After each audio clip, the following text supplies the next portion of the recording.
दर्द का रिश्ता होता है। बस इतना पता चल जाए कि बाजी जहाँ भी है बस ठीक है, तो मेरे दिल को तसल्ली मिल जाएगी बेटा, तसल्ली मिल जाएगी।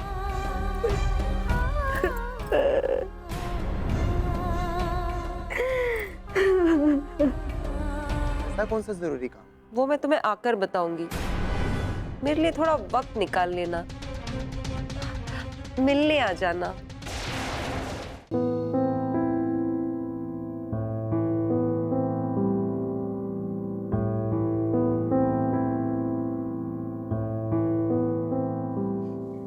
चाय। अरे तुम चाय लेकर आई हो? मैं सोचा था कि सुरभि आ रही होगी। ला तो वो ही रही थी, लेकिन मैंने उससे चाय ले ली। पता नहीं क्या बात है, बड़ी मायूसी नजर आ रही थी। हाँ, मैंने भी महसूस किया। जब वो आई थी तो बहुत खुश थी, लेकिन अब उसके चेहरे पर मायूसी है। क्यों? क्या कर सकते हैं, इस घर का माहौल ही इतना खराब हो चुका है। ऐसे माहौल में कोई खुश कैसे रह सकता है, चाहे वो कितना भी खुश होकर आए, पर इस घर के माहौल का असर तो पड़ेगा ही। सुरभि कह रही थी कि शायद 1-2 दिन में वो चली जाएगी। 1-2 दिन में उसके रूम का बंदोबस्त हो जाएगा, फिर चली जाएगी वो। अच्छा, बहुत अच्छी लड़की है वो। मैं तो उसे जब भी देखता हूँ तो यही सोचता हूँ कि हर घर में ऐसी लड़की होनी चाहिए। सारे संस्कार भरे हैं उसमें।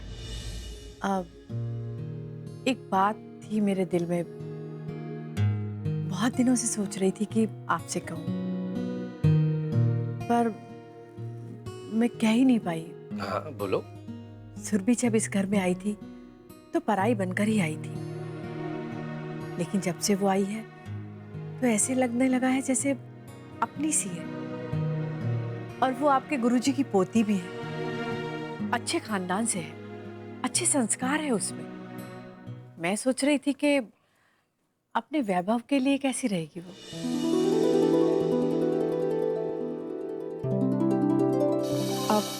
अंकल नाश्ता खा लीजिए, ठंडा हो जाएगा। हाँ बेटे, रख दो, मैं खा लूं।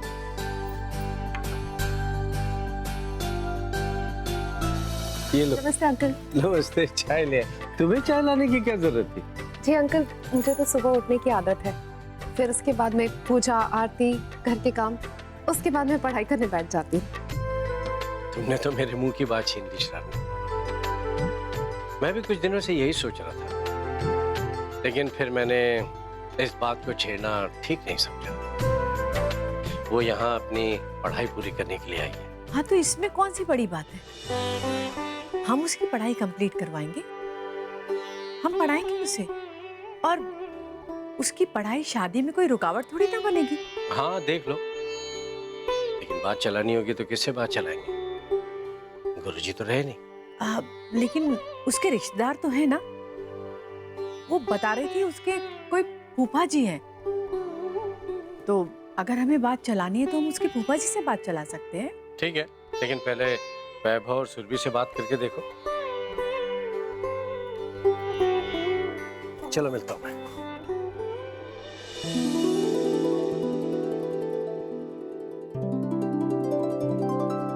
माँ, पूर्णिमा कहीं जा रही है क्या? हाँ, वो अपने एनजीओ के काम से शायद हरिद्वार जा रही है। क्या फिर से हरिद्वार जा रही है? और आप उसे रोक नहीं रही? घर में इतना सब कुछ हो गया, आप उसे रोकिए ना। तो ठीक है ना वैभव, वो जा रही है तो उसे जाने दो। क्या आप दावे के साथ कह सकती हैं कि वो एनजीओ के काम से ही हरिद्वार जा रही है? देख वैभव, मैं ना तेरे साथ बहस नहीं करना चाहती, अब वो जा रही है उसे जाने दो ना। वो भी ना बिल्कुल।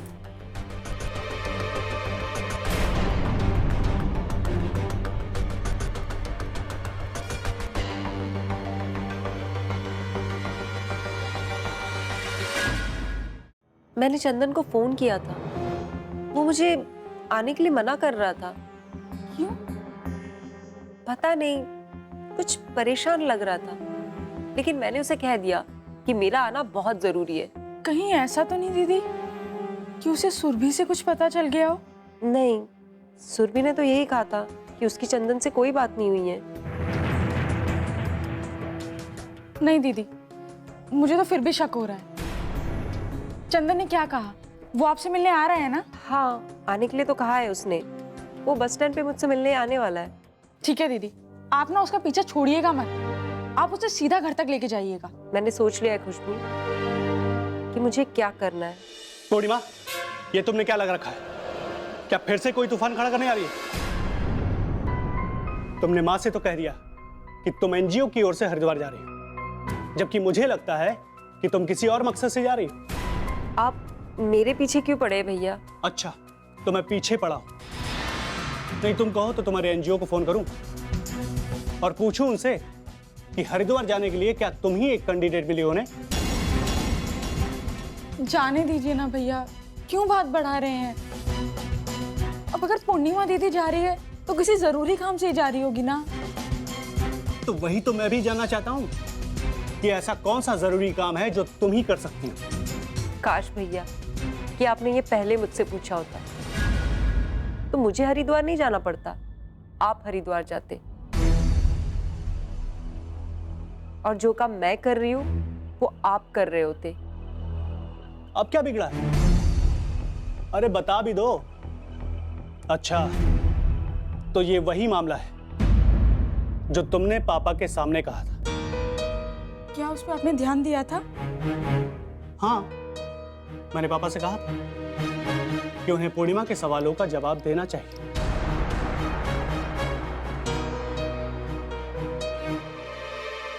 पापा ने मेरे सवालों के जवाब तो नहीं दिए, लेकिन उन सवालों के जवाब मैंने ढूंढ लिए हैं। मैं लौटकर आपको सब बता दूंगी, और हो सकता है कि मेरे लौटने के बाद किसी को कुछ बताने की जरूरत ही ना पड़े।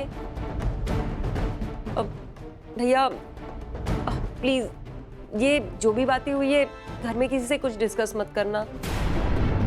प्लीज भैया, मुझे जाने दीजिए। सब सवालों के जवाब मिल जाएंगे।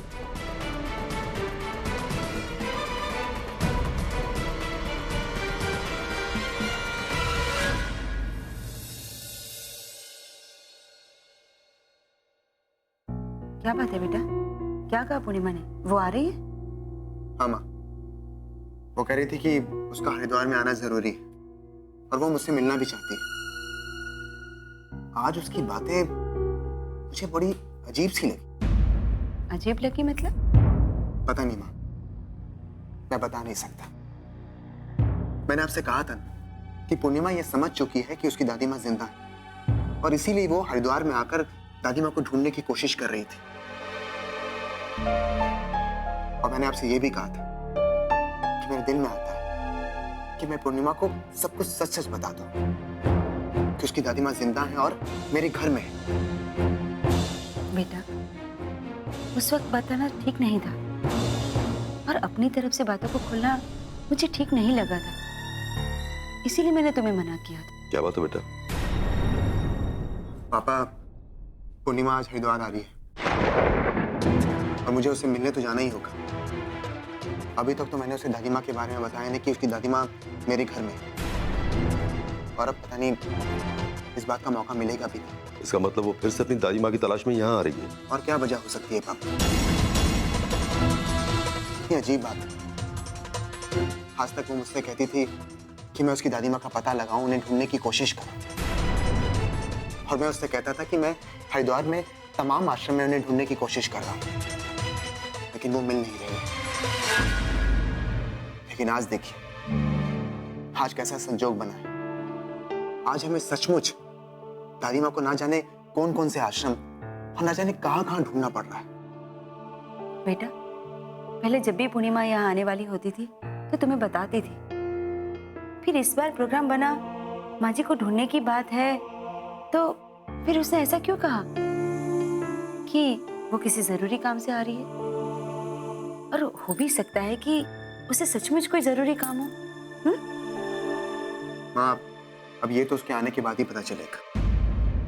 और हाँ, वो मुझसे पूछ रही थी कि मेरी सुरभि से बात होती है या नहीं, तो मैंने भी उससे कह दिया कि मेरी सुरभि से कोई बात नहीं होती है। बेटा, उसका अचानक इस तरह आना और तुमसे सुरभि के बारे में पूछना, पूर्णिमा अपनी दादी माँ की तलाश तो कर ही रही थी, लेकिन कहीं उसे सचमुच माँ जी के बारे में कुछ पता तो नहीं चल गया? ये क्या कह रहे हैं पापा? हाँ बेटा, जितना पूर्णिमा अपनी दादी माँ को मानती थी, माँ जी भी अपनी पोती पूर्णिमा को उतना ही मानती थी। पता नहीं क्या बात है।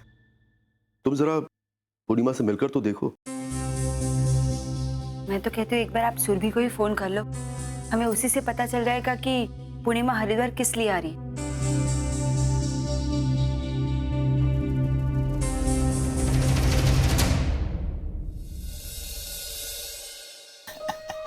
केदारनाथ, तुमने वो कहावत तो सुनी होगी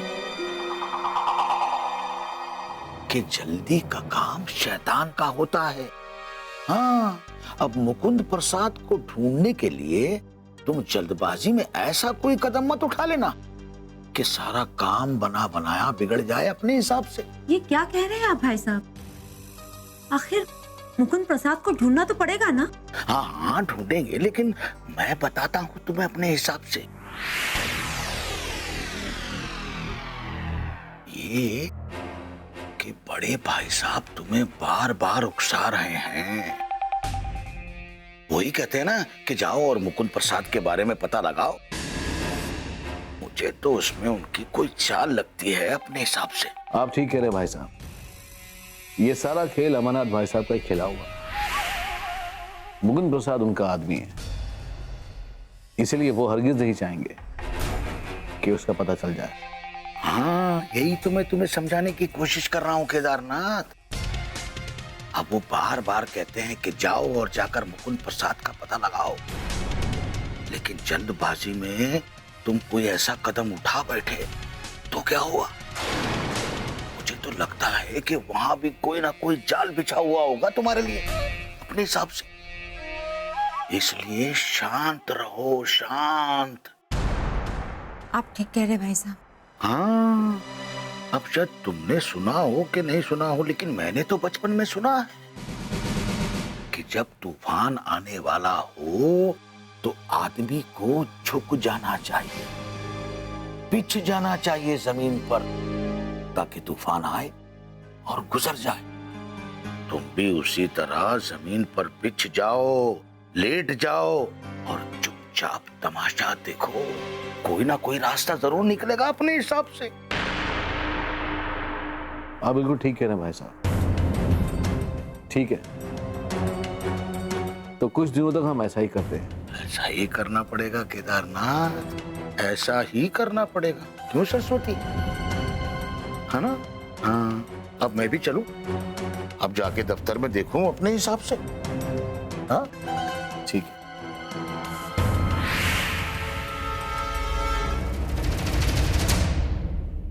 खुशबू, कहाँ जा रहे हो? पापा मैं कहीं नहीं जा रही हूँ, पूर्णिमा दीदी जा रही है। पूर्णिमा तुम कहाँ जा रही हो? आप लोगों ने मुकुंद प्रसाद को लेकर घर सर पे उठा रखा है।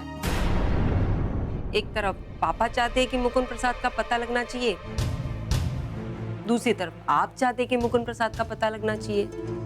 हाँ हाँ, क्यों नहीं, पता तो लगाना ही चाहिए ना। उसे 7 पर्दों के पीछे छुपा कर रखा गया है जो। अब पता लगेगा चाची, अब मुकुंद प्रसाद का पता लगेगा और सबको पता लगेगा कि अब तक जो मैं कह रही थी उसका मतलब क्या है और सच्चाई क्या है।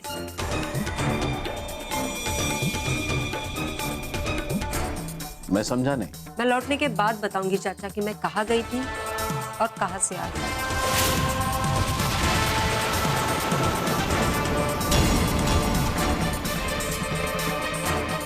चलो खुशबू, मैं निकलती हूँ। बाय दीदी, अपना ध्यान रखो। बाय।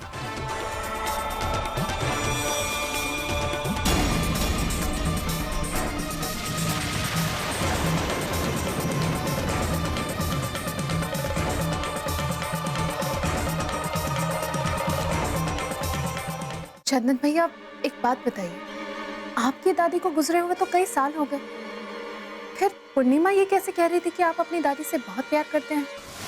दर्द का रिश्ता होता है,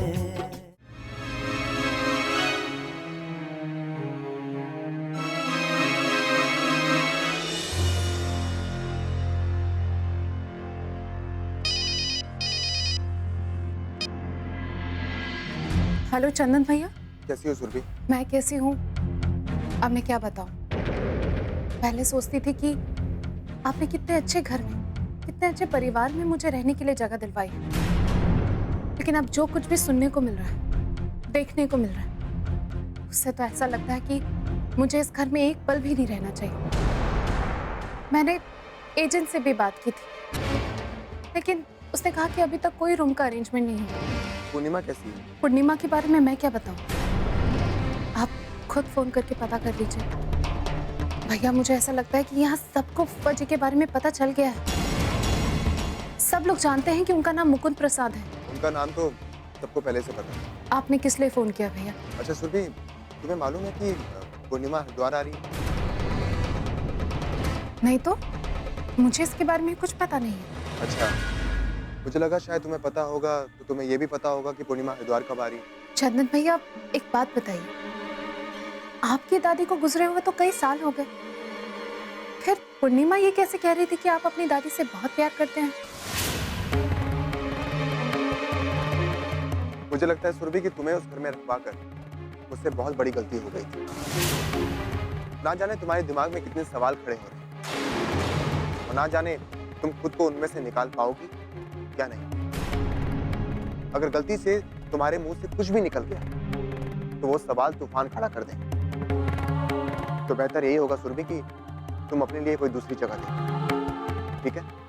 मैं खुद भी ट्राई कर रही हूँ भैया। ठीक है, बाय।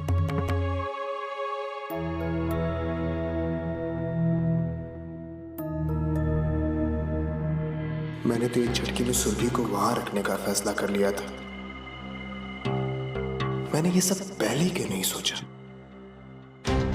सुरभि को पूर्णिमा के बारे में भी नहीं पता था कि वो हरिद्वार आ रही है। आखिर कौन से जरूरी काम से आ रही है पूर्णिमा?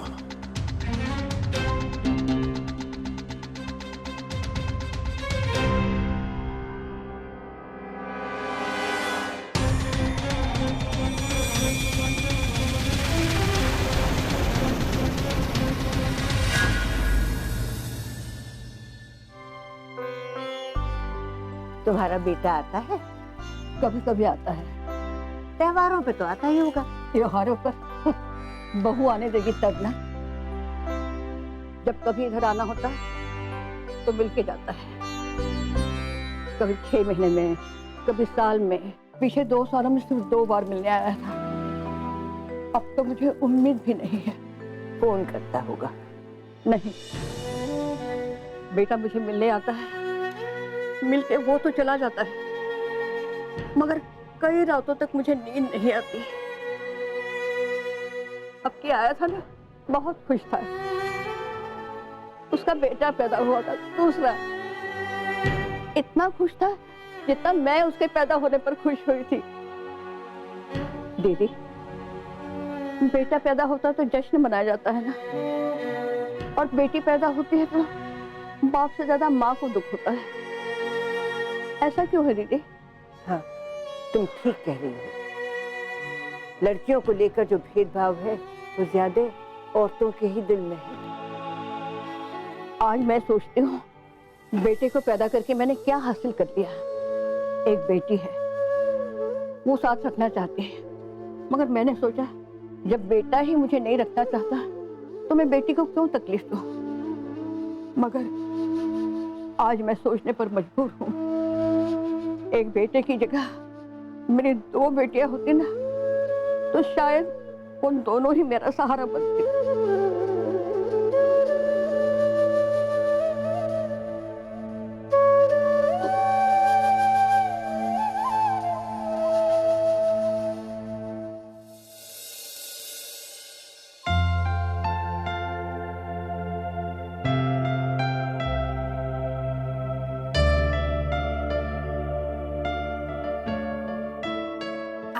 मैं आपके लिए नाश्ता लाई। तुमने कर लिया बेटा?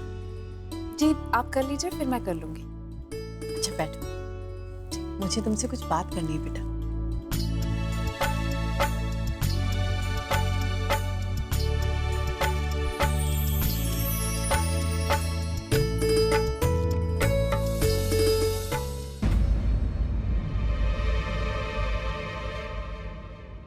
एक बात बताओ सुरभि, तुम आजकल इतनी उदास क्यों रहने लगी हो? जब तुम आई थी तो कितनी खुश थी और हम सब भी बहुत खुश हुए थे।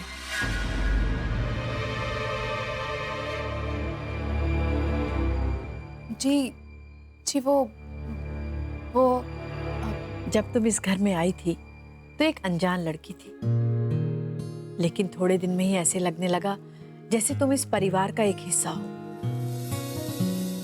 तुम्हें दुखी देखकर अच्छा नहीं लगता बेटा, इसलिए तुमसे पूछ रही हूँ, क्या घर में किसी ने तुमसे कुछ कहा? एक बात बताओ सुरभि, तुम्हें वैभव कैसा लगता है? दर्द का रिश्ता होता है। क्या घर में किसी ने तुमसे कुछ कहा? क्यों इतनी उदास रहने लगी हो तुम? नहीं आंटी, आप ऐसा मत समझिए। इस घर के सभी लोग मेरे अपने हैं। आप लोगों ने मुझे बहुत प्यार दिया है, सच। मैं इस बात को कभी भूल नहीं पाऊंगी। फिर तुम ये परायो जैसी बात क्यों करने लगी हो? मैं तुमसे तुम्हारी उदासी के बारे में जानना चाहती हूँ बेटा। तुम क्यों इतना उदास रहने लगी हो? तुम्हें इस घर में किस चीज की कमी है? नहीं आंटी, मुझे कोई कमी नहीं है। तो फिर ये अचानक तुमने जाने का फैसला क्यों कर लिया बेटा?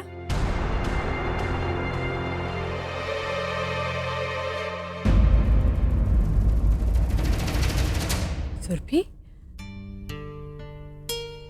मैं बेटा सच कहूं तो तुम यहां से जाना चाहती हो, लेकिन मेरा मन बिल्कुल नहीं करता कि तुम यहां से जाओ।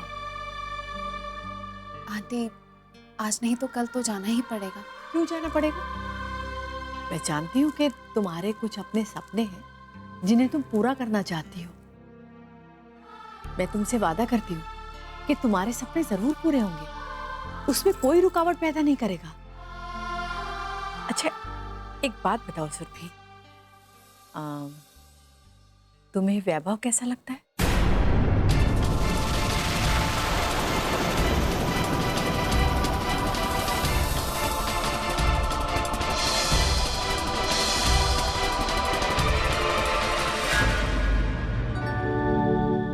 खैर छोड़ो। अच्छा सुरभि, तुम्हारे बारे में अगर हमें बात करनी हो तो हम किससे करें?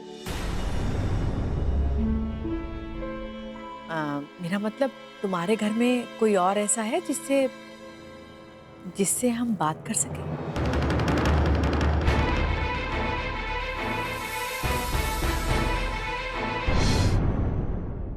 मुकुंद प्रसाद से हमें कोई खतरा नहीं है।